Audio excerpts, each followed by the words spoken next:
to Erik Arndt's thesis defense.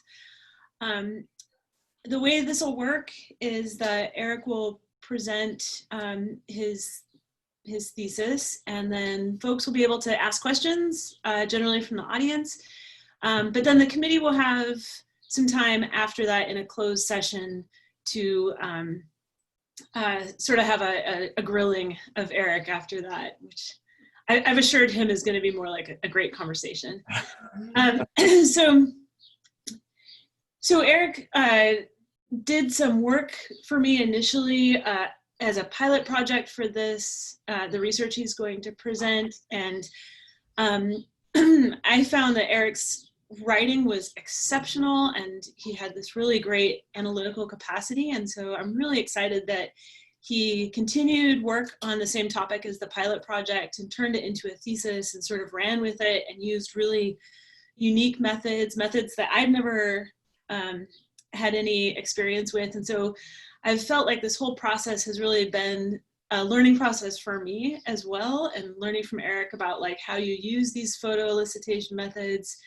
And I've been really impressed with both his drive to use these methods and with the written product. So with that, I just wanted to hand it over to Erik, and I will mute myself here. All right. Great. Thank you for that introduction, Erin. Let's go ahead and get into it. I'm just going to go ahead and share my screen really fast, and then we'll hop right into the PowerPoint. Okay. So thank you everyone for coming here and being with me while I present my research. My name is obviously Erik Arndt, and the title of my thesis is This is Home: Pictures, Place Meaning, and Community in the Natural Amenity-Rich Del Norte County, California. So a quick roadmap of where we're going to go in this presentation. I'm going to start off with introducing a little bit of background and how I arrived at the research questions that I ended up asking. From there, we'll look at the two major bodies of literature that I'm using as frameworks for this project. I'll follow that by introducing the case study of Del Norte County, as well as the methods that I used and that Erin teased at just there in her introduction. And from there, we'll get into the real exciting part of the research, which is the results and the key findings that I think are important. And I'll conclude with some big takeaways that I think are important from this research. And I'll also note here that with the exception of the photo on the final slide, every single other photo was taken by a participant in this research, and it's not my work or a stock photo or anything like that. So setting up kind of the rationale for this research, as Erin mentioned, I worked with her and another graduate student on a project that was located in Grove of Titans, which is within Jedediah Smith State Park in Del Norte County. And one of the interesting nuggets that came out of this project that was unexpected was a lot of the community members that we interviewed talked about how communication coming from the park there was a gap there, and it was sometimes viewed as inadequate. And so I took this nugget and developed it into this thesis project. And the first question I asked about this communication gap was, how do local community members relate to Jed Smith State Park? And one of the ways in which we can understand how folks relate to any sort of space that they carry out their lives in is by looking at their attitudes towards that place. And these attitudes can be understood by identifying the place meanings that people have for that location. And these meanings can be thought of as the value or significance of that setting.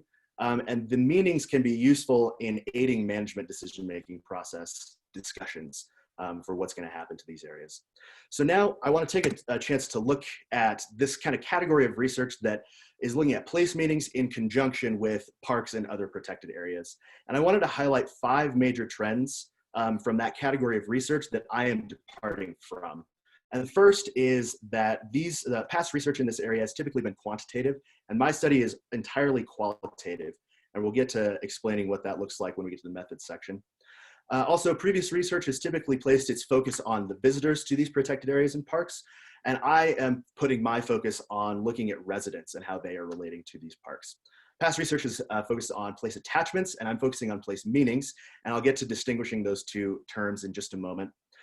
Past research has limited its scope, generally speaking, to the protected area itself, and I am really interested in contextualizing the Jed Smith as a protected area within the broader fabric of Del Norte. And finally, past research has typically looked at limited its scope of implications, particularly for the managers of these protected areas. And again, I'm interested in widening this scope and looking at implications for both the managers and the community living adjacent to these areas. And so given this background, these are the two research questions that I'm asking. First, how do Del Norte County residents construct place meetings in a natural amenity-rich area? And second, in what ways does Jedediah Smith State Park factor into and/or impact residents' place meetings? And we're going to return to these questions throughout the presentation to kind of talk about them a little more, but I'll give you just a moment to digest them.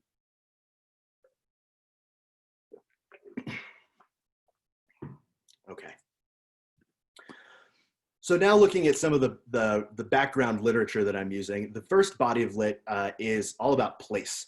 And you can see on the right-hand side of your screen here that this is a sort of hierarchy of place terms that I created for myself to kind of help me distinguish between which ones exist in the literature and the specific one that I'm using in place meaning. And I first wanted to take a moment to separate and distinguish place meaning from the similar term place attachment. And the best way that I've found to do this is considering the kind of questions researchers are asking when they're carrying out their research. Studies that are looking at place attachment are generally concerned with to what degree does an individual or group of people value a place, while place meaning studies are generally concerned with why people or groups of people are valuing a place. And another way that you can kind of think of place meanings is as descriptions about what kind of place this is. And when we get to the results section, you'll see that each of the results slides is formatted in this way of a description about Del Norte. So they'll start as Del Norte is a place of or a place to X. And I'll come back to that point when we get to the results.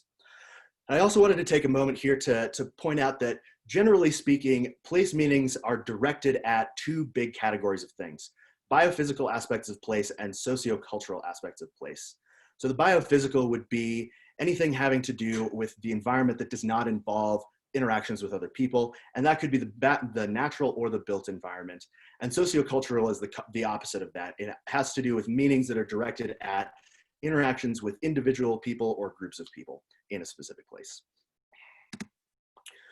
And so a similar idea about what place meanings are directed at is where they arise from. So there's this idea in the literature that place meanings are not, they don't appear out of thin air. They have to come from somewhere. And so that's what we're going to talk about on this slide. And there's two primary categories from which place meanings are considered to be arising from. The first is social interaction, and the second is interactions with the physical environment. So starting with social interaction, the core concept in this category of where place meanings arise from is the idea that meanings are not intrinsic to a place.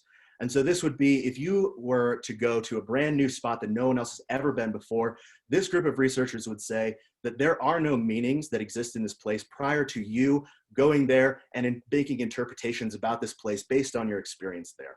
And these experiences can be on the individual level or on the community level. And this quote that I have on the bottom from the scholars Grider and Garkovich, "Every river is more than just one river," is exemplifying this idea that every person that goes and encounters a place will bring a unique set of experiences with them and will likely have a unique set of experiences while physically there. And so the idea that they're trying to portray with this quote is that there could potentially be as many meanings for the place as there are people who experience it.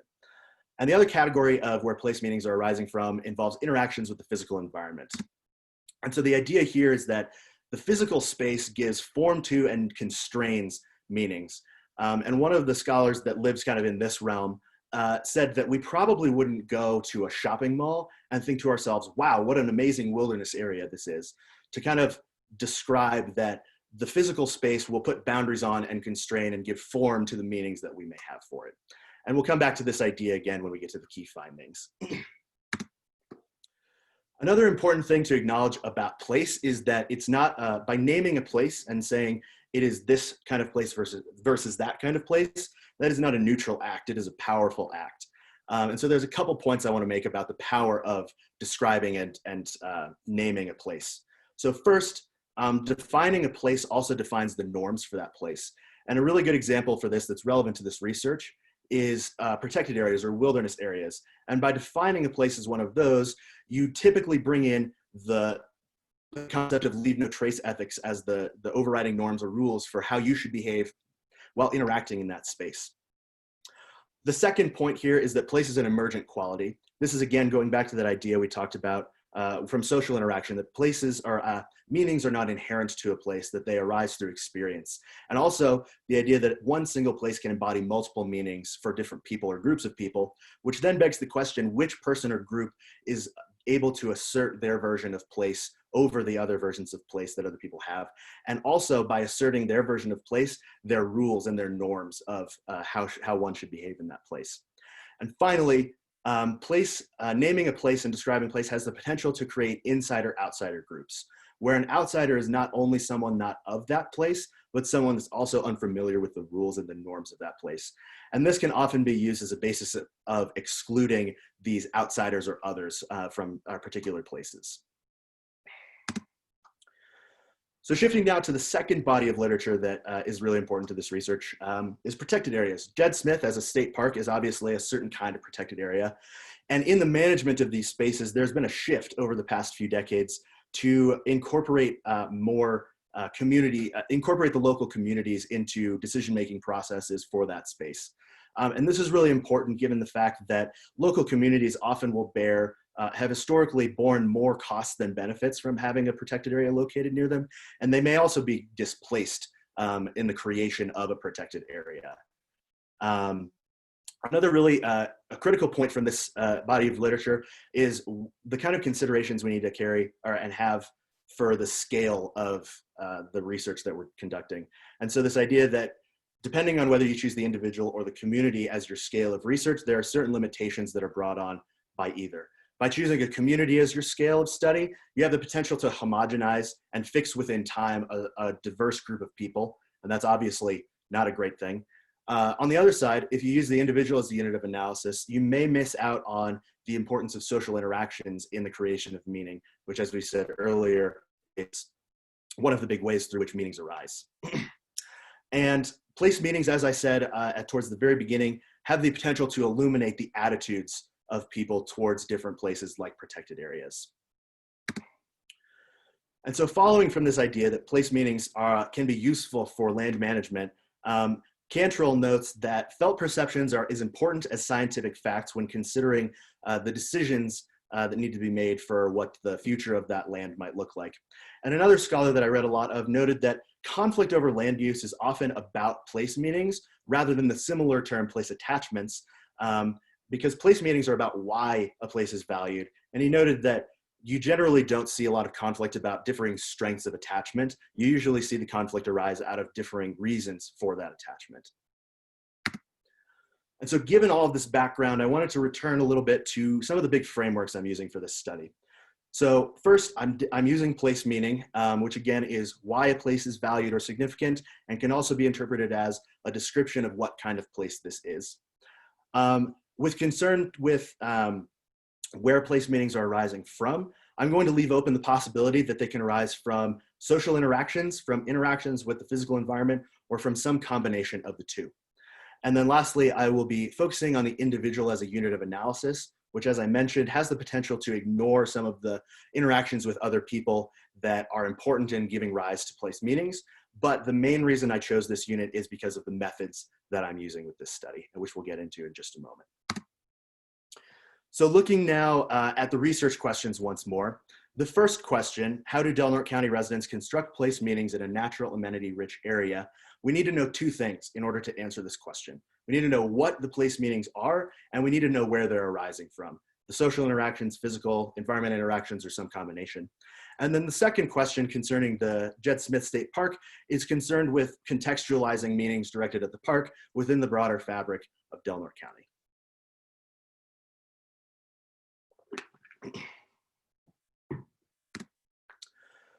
So now turning towards looking at this specific case study, I wanted to highlight for those who were not from California and like myself may be confused about the geography of California since it's such a big state. So there's my mouse. Okay, so if we look right here, this area is the San Francisco Bay. And if you go about 6 hours north to the red shaded county, that is Del Norte. It's in extreme northwestern California, quite a ways north of San Francisco and the Bay. And so here's a more detailed look of the area. And I'll let you look at this map to your heart's content while we're on this slide, but there's two specific areas that you need to know about in order to really understand what the results are. And those are Crescent City, which sits on this point that sticks out somewhat into the Pacific Ocean, and then slightly inland from it in the larger blue square is Jedediah Smith State Park. And all of this green area is the Redwood National and State Park system. It's fairly unique. It's a multi-unit parks system that stretches from Jed Smith in the far north all the way down into Humboldt County. And there's another state park down there. And that's going to be, again, important once we get to the results, rather the findings. Another important thing to note about Del Norte is that it's been undergoing a change in its economy. It's historically relied on its productive timber and fishing industries as an economic driver of the area. But since the increase of regulation on both of these and a lot of incorporation of lands in Del Norte County into protected areas, those have become less important as economic drivers of the area. And to fill that void, the parks and tourism has stepped up as now a more important aspect of the economy there. And the final piece I need to note is that the Del Norte County is located on unceded Tolowa Dene and Yurok territory. Crescent City and Jed Smith themselves are on Tolowa Dene territory. And then as you travel further south in the county into Humboldt County, you'll be on Yurok lands. So looking now at the participants in this study, there were 10 total that participated with me, or participated in the study. And the primary way that I recruited these folks was through snowball sampling, and one was recruited through cold contact. The method of snowball sampling involves using an initial point of contact within a community and asking them to recommend other people in the area that they think may have valuable input for the research project. And in this case, I was able to get that previous point of contact from the previous research that I'd done at Grove of Titans. And I asked each person that I was recruiting to recommend two other people, one with a similar, what they might think of as a similar sort of sentiment towards the area as they had, and then another person that they thought might have a very different sentiment. And this was, again, with the goal of recruiting a diverse a cadre of people to participate. And you can see on the right-hand side in this table is kind of some of the big demographic features of the group of people that participated in the study that I wanted to highlight. The top category, rather, of current and former occupation, you may notice totals more than 10, and that's because some of the participants noted that they had multiple jobs during the course of their career.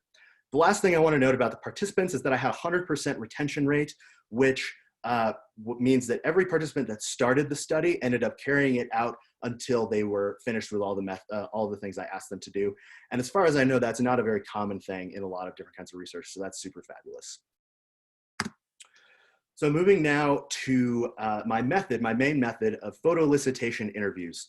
So the idea behind this method is you give participants in the research, you allow them to take pictures in the places around them based on a prompt that I've given them.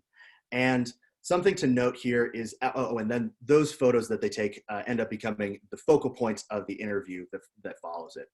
And a thing that distinguishes this kind of method from other similar sorts of methods that use photos is that the emphasis with this method is placed on verbal data rather than visual data in the photos themselves.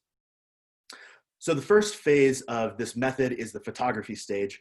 And I asked all the participants to take pictures of the things that most attach them to their community, that mean the most to them, or that they would miss most if they were to move away. And I also asked them to consider the converse, because I was very interested in what were some of the things in the area that residents perceived to be negatively impacting the places they found meaningful. So for example, things that most detached them from their community, that negatively impacted things that meant the most to them, or that may compel them to move away. And also before people started their photography process, I asked them to focus their photos on the natural amenities in the area, since that was an integral part of that first research question I was asking. After all of the participants had taken their pictures, we sat down for an interview, and there were three main parts of this interview. The first was talking about who they were as a person, their demographics, their background, and anything they thought would be important for me to know. And some of that data was represented in the table on the previous slide. Following that, I gave them their developed pictures for the first time to look through and asked them to pick a selection of 5 to 10 that they thought were most interesting and they were most interested in talking about. And if you look at the picture on this slide, this is an example of the way in which one of the participants organized her photos for discussion. And you can see, if you look really close, that there's numbers associated with each photo. And those were just for me to identify while I was listening to the audio recording which picture is being talked about at that point in time. Last section of the interview, we transitioned to talking specifically about Jed Smith. And again, the purpose of that section was to allow me to contextualize the meanings that people were directing at Jed Smith within the larger fabric of Del Norte County. So after all the interviews were complete, I transcribed each verbatim and did a first round of coding. And what coding involves is going through the interview and identifying where participants are making statements that I think are meaningful and trying to identify major themes within their interviews. And so after this first round of coding, I wrote up a summary for each participant that included a description of who they were as a person in the area and also the major themes that came up during their interview. And then asked for feedback from the participants on their summaries to make sure that I wasn't mischaracterizing them or their statements, or to make sure I hadn't missed out on anything that they thought was really important that they brought up in their interview. After getting this feedback, I did 2 more rounds of coding, and these rounds were informed by other sorts of similar studies to try and understand what kind of themes they were coming up with in their research. And after all of this, I had 159 pages of interview text, 260 substantive photos, 93 of which were chosen for discussion, just over 1,000 individual codes, and after much refinement, I ended with 3 categories of meaning, which included environment landscape, human social, and recreation exploration. The first, environment landscape, is talking about meanings that are directed at the world that does not involve people, so somewhat similar to the biophysical that we talked about earlier. The human social is the opposite, again, similar to sociocultural, where the meanings are being directed at interactions with other folks in the area. And finally, recreation and exploration was meanings directed at doing some sort of activity out in the natural world. So this is my big number slide. This is a tabulation of all 1,004 unique and individual codes. And you can see across the top of this table are the 3 major categories of meaning, and each has a collection of subcategories, which are going to be the focus of our discussion about the results. On the left-hand side, you can see all the participants' names listed out. Each participant was given a pseudonym, so these are not their real names. And the way in which you can read this, and the kind of data this table is representing, is if we take the top left cell, for instance, where Jonathan is talking about unique place, that number is saying that 19% of the codes that I listed out in Jonathan's interview were about him talking about how Del Norte is a meaningful place because it is unique. And the rest can be read in the same way, with very light shaded white colors, meaning they were low or not mentioned at all, and dark black being very frequently mentioned for that individual person. And there's one major trend here that I wanted to point out before we get into the real meat of the results, and that is the community column towards the right-hand side of the page. If you recall, I asked participants before they took pictures to focus their pictures on natural amenities in the area. And it was fascinating to see, once I'd done all the data analysis, that community was so important and so meaningful to a lot of folks that participated. And this is not at all to say that the people that participated misunderstood or did something wrong. They did it perfectly well, but the community in the area was very meaningful to them and very much intertwined with the meanings they found elsewhere. And so in the next portion of the results, I'm going to focus on these 6 different categories of meaning, the 4 in environment landscape and 2 in human social.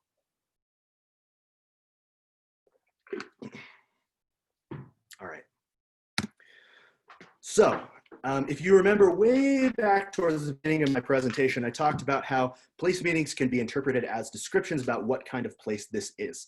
And so all of the titles in this section are going to be organized and oriented like that. So saying that Del Norte is a place to escape to nature, and that is what makes Del Norte a meaningful place to these people. And so this specific meaning, escape to nature, is describing the ability to get out and find solitude or tranquility out in the natural world. And so some folks talked about how they're able to find these things in Jed Smith State Park.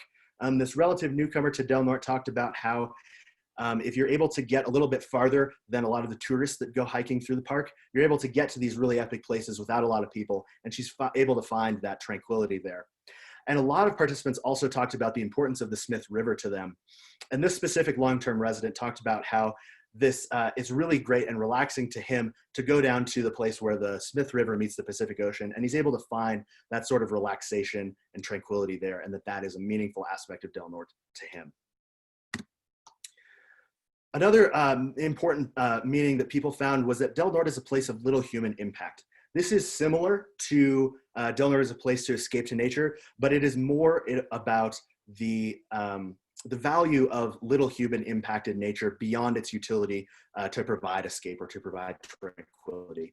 And so on the left-hand side of the page, you can see that this recreation outfitter talked about the fact that Del Norte as a place of little human impact allowed him to feel more connected to that place, both the physical aspects, including the land and the seasons, as well as to the community. And on the right-hand side, a lot of people talked about some negative impacts that they saw on this meaning of little human impact. And one example of this is the Smith River recreationist. And she talked about, in this picture that she took, it's of the Smith River, and you can see in the background there's some houses that are sitting right above the river itself. And she talked about how to this river particularly, it felt very intrusive to have this element of the built environment there, and that negatively impacted these meanings that she had for Del Norte that were based on it being a place of little human impact. So another important one in the environment landscape category is people talked about Del Norte as a place to connect with the natural world. And an example of this is feeling reverence or spirituality or connection to something greater while in the natural world. This former Parks employee talked about feeling this in Stout Grove, which is a specific grove within Jed Smith State Park, and how as he's walking through and then out onto the river, which is fairly near there, that there's this very unique confluence of factors that doesn't happen just anywhere. And so not only was he saying Del Norte is meaningful because it is allowing him to connect to the natural world through this feeling of reverence, but he's also stressing that it's meaningful because it is a unique place, and there's not a lot of other places where you might encounter this confluence of things. People also talked about how Del Norte is a place of stewardship. So this would be the active process of caring for the land. A lot of folks talked about what they saw as frustration with a perceived apathy of the public when they were engaging with the lands in Del Norte. And so one participant took this picture of some trash they found in Jed Smith, and this other long-term resident noted that if you want to live to be 100, you're going to squat down and pick it up and care for that environment that you're a part of. On the other side of the slide, a Tolowa elder talked about gathering as stewardship. And she also talked a lot about how it's often misunderstood both by people and by institutions like the park, saying that we are not going in there to destroy it. It's about taking a small amount and making sure that there's enough there to continue growing. And so she talked a lot at long length about the ethics of gathering as contributing to stewardship of the land in Del Norte. And so I want to now focus on some of the negative impacts participants described coming from people on these environment landscape or biophysical meanings. On the left-hand side is an example of physical damage. So this is within Jed Smith, and during the rainy season, someone drove and parked alongside the road and then tore up the edge of this skunk cabbage patch.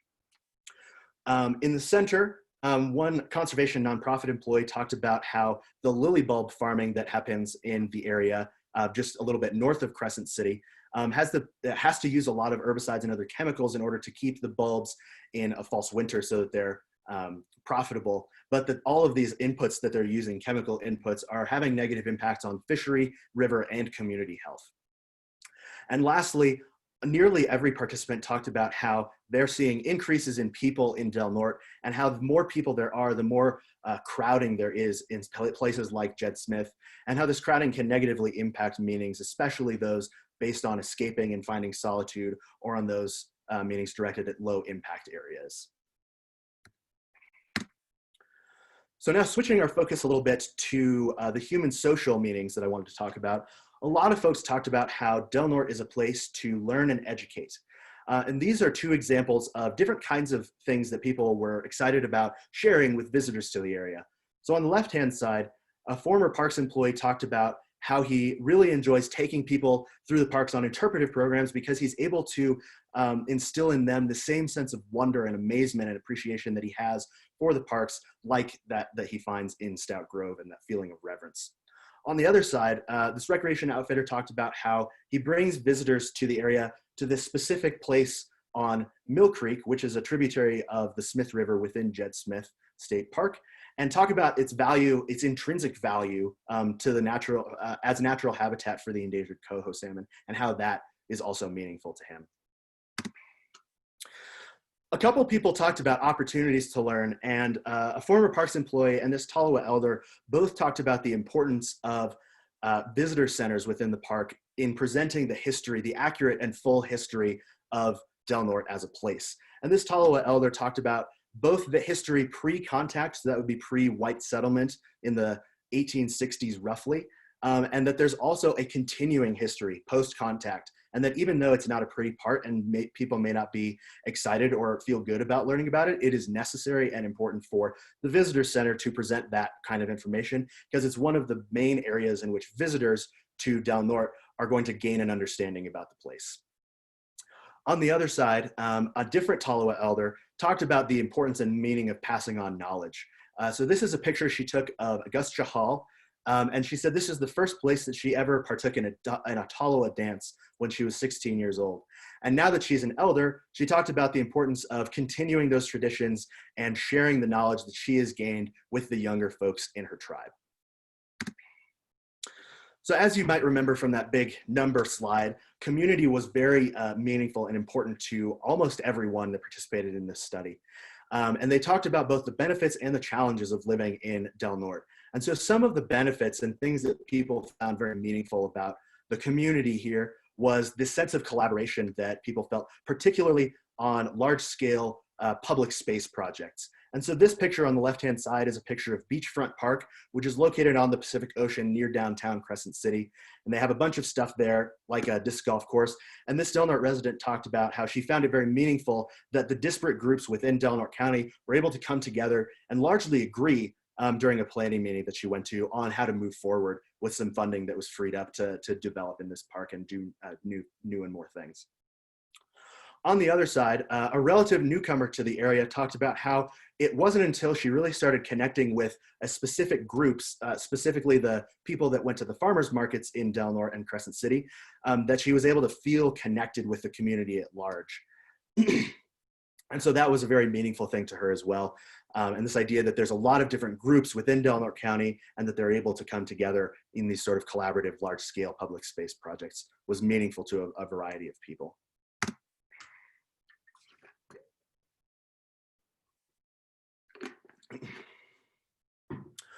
On the other side of community, people also talked a lot about challenges that they encountered by living here. And the challenges specifically would be negative impacts on the meanings of community that they had, like I mentioned on the last slide.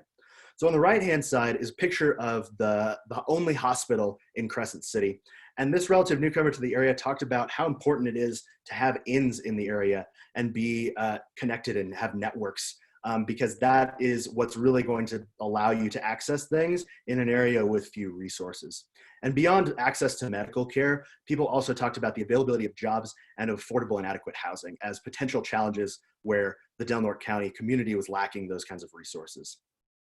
Most often, though, people talked about how the isolation of the area was a challenge for living in the community, both personal isolation and community isolation.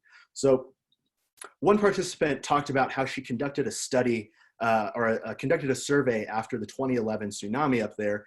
And this survey found that a lot of folks living in Del Norte County were experiencing feelings of sadness and depression, largely stemming from the feeling that they were isolated from the rest of their community. On the community scale of isolation, this state agency employee took a picture of this traffic on the Highway 101 headed south from Crescent City through a construction area and said it's not great for Crescent City and the economy that this road is always under construction and on the verge of collapsing off this cliff into the Pacific Ocean and isolating them from the rest of California. And I wanted to take a quick moment to look specifically at this stretch of road because I think it's a beautiful stretch and it's also really fascinating. So this is another picture that a participant took of that same stretch of road. This is from a turnout that's slightly downhill from the previous picture. And this one is courtesy of Del Norte Local Transportation Commission. And you can see the road as kind of that line snaking along the cliff. And it truly is perched right atop this cliff over the ocean and has been experiencing issues because of that for a while now. And so looking at the map once more, I wanted to just highlight where this road is. So we have Crescent City right here on the point sticking out. And then if you follow this tan line headed south, it goes through the park. And this stretch right here where it's running along the ocean is that stretch that's so precariously perched on the cliff. And if you also look at the roads, there is one route north on 101 and one single route northeast on Highway 199. And so a lot of people talked about the roads going into Crescent City and out of Crescent City as isolating, particularly in the wet winters when there's a big risk for mudslides, down trees, boulders in the road and such. And so being isolated is a lived experience for many people that live in Del Norte. So revisiting the research questions once more, this first question, again, the two things we need to know in order to be able to answer this are what are the place meanings that people have and where are they coming from? Social interaction, interaction with physical environment, or some combination of the two. And the second question is concerned with contextualizing the meanings directed at Jed Smith within the larger fabric of Del Norte as a place.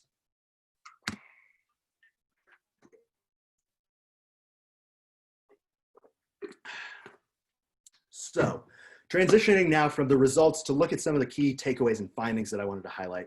There are three big ones that are important here. First, place meanings are multidimensional constructs. Second, place meanings can change. And third, place meanings impact land management. So the first, place meanings are multidimensional. What I mean by multidimensional is looking specifically at where place meanings are arising from, the social interaction, interaction with physical environment, or some combination. And my assertion here from the data that I've gathered is that it is most often a combination of both social and physical environment interactions that lead to the creation of meaning. And we saw some examples of this in the results section. For instance, people talked a lot about how humanity has the potential to impact natural spaces, particularly crowding that reduced meanings or impinged on meanings based in escaping and tranquility and such. And there's a quote from the research that I wanted to highlight that's relevant to that point. Stedman says, if the physical environment matters little as a source of attachment, there is a wide latitude in which environmental degradation may occur while leaving attachment intact. And in this quote, you can easily substitute meaning in for both instances of attachment, and the quote remains basically the same. And this was clearly articulated by participants that degradation to these places they found meaningful did impact the meanings they had for them. The second that we saw from the results was in the education and learning section. The first two examples I highlighted of the parks employee talking about places that he felt reverence in and sharing that sense of wonderment, and the outfitter talking about the intrinsic value of this stream for coho salmon are examples of people educating and saying that the education is meaningful to them, but what they're educating others about is the meanings they find in the natural environment. And an example, another example that's important that a lot of participants talked about that I didn't hit on in the results was memories with family and friends. And these memories were oftentimes co-rooted in the interactions with the people they were with, as well as interactions with the place that they were. And this picture right here is perhaps one of the best examples I have of this from the research. So this picture was taken by a lifetime resident on Wilson Creek.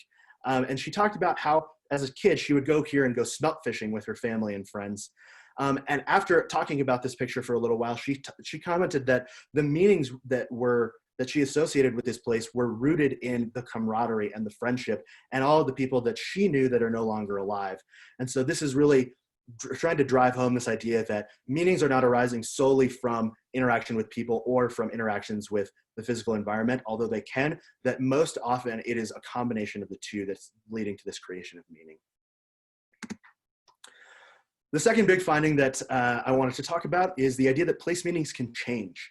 This change can be either positive, negative, or neutral, and there are two main factors that can contribute to place meanings changing. The first is landscape change.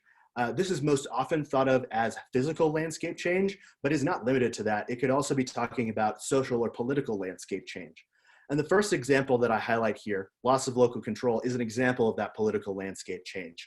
And so folks talked about how when the national parks started establishing its presence in the area in the late 1960s, which was about 40 years after the establishment of Jedediah Smith State Park, the jurisdiction of a handful of local spots shifted from local jurisdiction to federal jurisdiction, and that brought on increased regulations like not being able to go to a really great overlook after sunset. And people talked about how this loss, this political landscape change ended up negatively impacting the meanings they had for a handful of these places. Looking now at the physical landscape change and how that can lead to meanings changing, the example of the parks employee that talked a lot about this feeling of reverence is one that's really relevant here. He talked about how there's a particular tree that he really enjoys going to within the park, and how while he was working there, a raised deck was built around this tree to help mitigate impacts and soil compaction from the visitors that would go there. And he said that while that was important, the introduction of this element of the built environment negatively impacted the feelings of reverence and of connection to nature that he found while going there. The second major way in which place meanings can change is through time spent in a place. And this is most easily seen through looking at the meanings that residents have towards Jed Smith. And so a lot of the relative newcomers to the area that I spoke with talked about how Jed Smith was one of the first places that they journeyed into to begin exploring all of the protected lands around Del Norte, but that after they lived in the area a little longer, they began to go farther into the mountains to go to the national forest or the recreation area or the wilderness areas. And that was largely because there were fewer restrictions by going farther out into these different types of protected areas, and they were less likely to encounter people by going farther out. And this is not to say that the meanings that these individuals had for Jed Smith were diminished over time, but just that the relative importance of them in comparison with other places did experience a little bit of a shift. And perhaps the most stark example of place meanings changing over time comes from this longtime resident. He said, he took this picture of the Siskiyou wilderness and said he feels like after 35 years in living in Del Norte, he's done it all, he's seen it all, and that he needs something new. And so a lot of the meanings that he expressed in his interview were based on and directed at being able to explore out in the natural world. And the fact that he now feels like he's done all that he can in Del Norte indicates that he's hungry to go and find new places to explore, that he can then reignite those meanings of exploring in the natural world.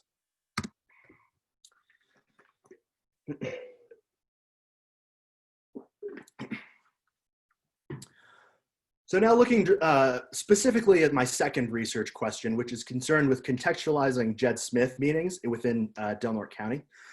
You may have noticed in the results section that people talked about Jed Smith kind of throughout. And I'll also note that in the interviews, we had those two sections, one on the photos and the second specifically looking at Jed Smith. No participant only spoke about Jed Smith during the Jed Smith portion of the interview. They all talked about it in some way or form during the photo discussion as well. And that plus the integration in the broader results is indicative to me that the meanings that folks have that are directed at Jed Smith are deeply integrated within the broader place meanings that they have for Del Norte County. And it seemed that Jed Smith may be a focal point for some of these meanings. I will add the caveat that this sense of it being a focal point might be arising from the fact that I prompted people to specifically look at Jed Smith. But given that, some of the positive meanings that people were directing at Jed Smith were things like being able to escape or recreate or find connection to nature and that reverence. And on the negative side, people talked a lot about tourism and the increases of people and the fact that that can lead to damage of the natural environment and degradation of these meanings that are based on escape and solitude because of the increase in crowds.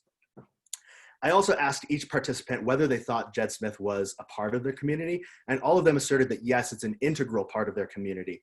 And beyond just the economic importance of the park to the area, they talked about how Jed Smith was perhaps a source of community pride as well. So looking to the future, a lot of participants talked about how they were concerned and curious if Del Norte was ready to adapt to some changes that they saw already happening or that they perceived to be going to happen in the near future.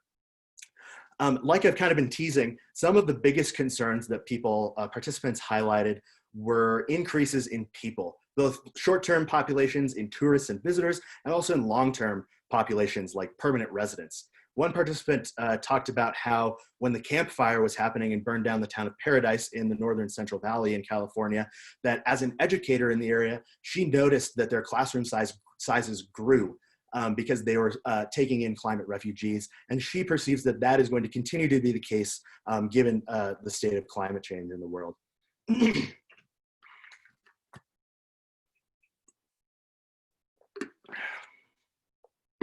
And so these concerns about increasing people lead really well into what a lot of participants articulated about this tension.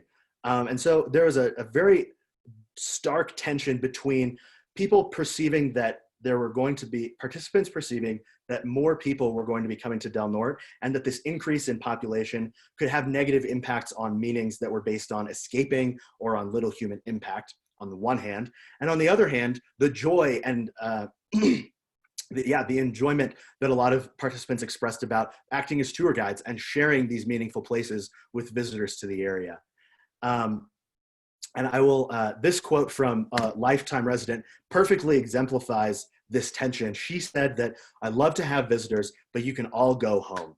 And so figuring out what's really going on in this tension between the need for more people as the Del Norte economy is more and more oriented towards tourism and service, and the desire of people to share these meaningful places on the one hand, and on the other, the fact that people will have the potential to negatively impact some of the meanings that residents already have for Del Norte.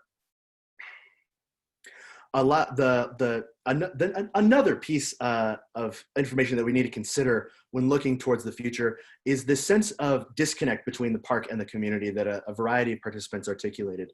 And if you recall, this was also something that was the original nugget that I took from that initial research project. And so some of the people talked about the loss of local control, like of those local spots that shifted jurisdiction from local to federal with the introduction of the national parks to the area, as something contributing to this disconnect. Most often, though, participants talked about the lack of events and engagement that they felt from the parks, particularly from Jed Smith. A handful of participants talked about how there used to be this large community event that happened every year in the park, but that it had to be moved because of issues and impacts on endangered species in the area, and that event has not been replaced with anything comparable. And they've also, a handful of people also talked about how in the southern units of the park, all the way down in Humboldt County, there are monthly events and community engagements happening and ongoing, and that they don't get that same sense from Jed Smith. And so figuring out what's going on with this park community disconnect and how to improve it will be very important in considering ways to plan for the future. And this former Parks employee kind of articulated this point very well. He noted that the parks and community must realize their mutual importance to each other in order to prevent the area from becoming the next Yellowstone or Yosemite. So he talked about a recent vacation he'd taken to Yosemite and the fact that the natural beauty of the area was not able to overcome the sheer number of people that were there. And so his concern now is that Del Norte is on deck to become something similar, and that planning must be undertaken to prevent that from happening and to understand how to logistically manage increasing permanent populations and visitor tourist populations. And I'll again note here that place meetings are well situated to be a potential framework for or the basis for discussion for talking about what is meaningful and what the different people in Del Norte are really interested in preserving and sorts of the conversations like that. So now I'm going to finish with transitioning to some of the limitations of this research, as well as where this research could go next or similar research could venture into. So some of the limitations, this was obviously a small sample size study. I only had 10 participants. And I also focused, like I said earlier, on individual meetings, which has the potential to miss out on the importance of social interactions in creating meanings for people in Del Norte. And so one very obvious opportunity for future research would be to look at those community meetings and employ a method that allows a researcher to understand how community members are interacting and constructing meanings together rather than just on their own. Second, A lot of rural communities, particularly in the Western United States, either have been, are currently, or will in the future be experiencing similar types of changes as Del Norte. Those could be changes in their economic structure, in their demographic makeup, or in their land management strategy, for example, strategies. And finally, photography has been used in place research for about 20 years now, but there's still a lot that can be learned and can be done with figuring out what kind of subjectivities are photos better able to uncover than other more common research methods like interviews or surveys. And so I wanted to, again, reiterate this conclusion that through an understanding of place meanings, land managers, community leaders, and residents of Del Norte and the area will be in a better position to have discussions about and adapt to changes in their community. This is my biggest takeaway from this research. And I wanted to end my presentation with an excerpt from a journal entry that I made on the final day I was in Crescent City conducting interviews. I think I'm finally starting to appreciate what people have been telling me is so special about this place. With my final interview in the Crescent City area now complete and no return dates on the calendar, I'm beginning to understand why people are drawn back here.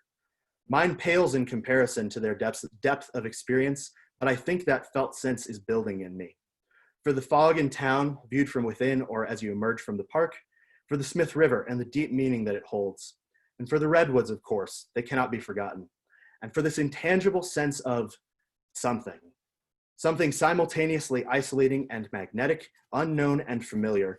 I can't explain it. The people who live here have hinted at it to me, so maybe it's best to leave it to them to explain. In any case, now that I'm nearing my departure, I feel a keen sense of loss. I will miss this place, and I'm grateful for the time I've spent here. Oh, thank you all so much for attending this presentation, and I will now field any questions that people have. Good job, Eric. Yay, thank you. Yay, Good job, Eric. We can unmute for a second if folks want to, but yeah, it looks like we have time for questions from the audience, and just, I guess folks have to unmute themselves. Is that right? And then. Yeah, Aaron, should I go ahead and continue sharing my screen or stop sharing it at this point? It's up to you. You know, if folks have questions where they want to look at slides, maybe you can reshare. But I think it's nice to just see the grid of folks who are here. That's cool. Great.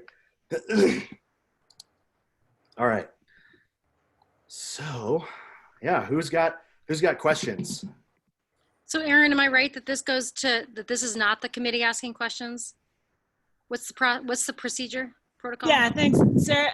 So probably what'll happen is we'll have some time for folks, in the general audience to ask questions, and then after that we'll have just you and Nick and I and Eric do the committee meeting. Okay. I have a question. Okay, Yeah, I have a question.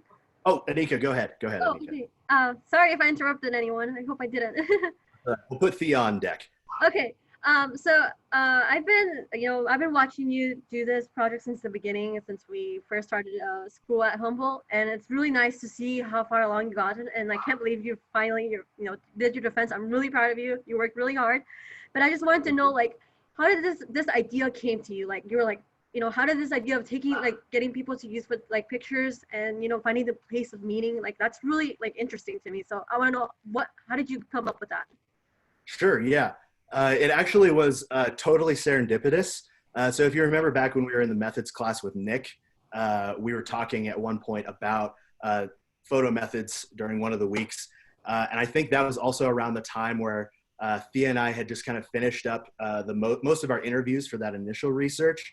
And I was starting to think about this question of how are communities, how's the Del Norte community relating to this park? And then we talked in that methods class about photo elicitation. And I could probably find it somewhere in this journal I have sitting here. I was like, oh my God, this is amazing. I'm gonna use this. Another reason that I was excited to choose it was because photography is one of my hobbies. And I was really interested in being able to employ that in a research project as well. That's really cool. Yeah, thank you. Thea. Yeah, again, good job. It was really awesome to see all of the work that I've been kind of hearing about and seeing from the sidelines come together. So that's really awesome. My question is, did you see any differences in attachment or in meaning between different kind of community groups? I guess I could say there's a big timber versus outdoor recreation industry tension in that community, and I'm kind of wondering if, I know you did at least one person in the timber industry, right? Was their meaning a lot different from some of the park officials and outdoor recreation people? You know, it actually was, there weren't any like massive differences that you could really point to. And if I were to go back to that kind of table with all the shading in the cells, you would notice that everyone is slightly different, but a lot of people talked at least a little bit about a lot of the same things. I had two former Parks employees, so more of their discussion than other people's was directed at Jed Smith. And that's likely due to the fact that they spent a lot of their working lives in the park and working adjacent to it. And you're right, I did have also one former timber worker. And the most interesting thing, I think, from his, that distinguished him from everyone else was not that his meetings were distinct from a lot of other people. One of the big categories of meaning that I didn't talk about was the fact that Del Norte's a unique place. And so a lot of people talked about like it's super rugged. You can get out into this like intense wilderness with like massive canyons, big tall trees, cliffs on the sea, all those kinds of things. And he was very much concerned with talking about that is not all of Del Norte. And so he took pictures of a little bit, if you go a little north of Del Norte, you end up actually on the river delta of the Smith River. And he took a bunch of pictures out there of different ranches and farms, and there's dune landscapes, there's coastal lagoons that are a little bit north of Crescent City as well. And so he really wanted to highlight that the perception a lot of people, both the residents and visitors to Del Norte, is that it's a very rugged place, but that's not the extent of Del Norte, and that there's a lot more diversity that exists in there beyond what people really see as like the charismatic places in the area.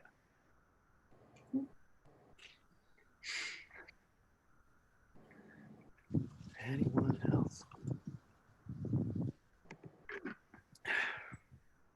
Eric, I have a question about the method. Good presentation. Thanks for inviting me. So it seems like well, I guess, could you talk about what you feel are the strengths and limitations of the photo conversation? Because it seems like one strength would be that people can sort of talk about their own meanings and interpretations of the place, but then there's maybe specific questions that don't get brought up or answered because they're kind of leading that. So I get, okay, limitations and strengths of that method. Yeah, got it. So yeah, you're right. By taking photos, a lot of the folks that have written like methodological papers on the method talk about how photos are a very effective way at really getting at these subjectivities, and how they can act as like memory anchors. So if people have poor memories, but they took a picture of something, it can act as a way for them to remember that. It is a communication bridge between the interviewer and the participant, because I'm actually able to see what the participant is seeing as well. So those are the main, there's also a lot more, but those are kind of the biggest benefits. I had to make a methodological choice of what kind of equipment I wanted people to use for the photography process, and I opted to use disposable cameras. And there are two big reasons. One, it allows me to just standardize the number of pictures that people are allowed to take, and it kind of levels the playing field in terms of equipment. If people don't have a phone or another kind of camera, it kind of it's a more equitable way to carry out the method. But with that, there's obviously issues that you're limited if you're limited by the time of year. So if there's a meeting that you have that's like in a season, or if there's a place that is no longer in existence, those are really kind of hard. Or sounds and smells also. I talked to participants when I recruited them. I was like, please try and be as creative as you want. And some people did try and take pictures of like the ocean to represent the salt air smell. But yeah, those are the big limitations. And then obviously with disposable cameras, there's the potential that you just waste shots by like clicking the shutter in your pocket and you just can't get those back. Luckily, that was not a huge thing. No one wasted more than I think like 2 shots. So yeah, those would be the biggest limitation, is kind of choosing in the way in which you're deploying this method in terms of the technology you're using. Yeah. Thanks. Yeah.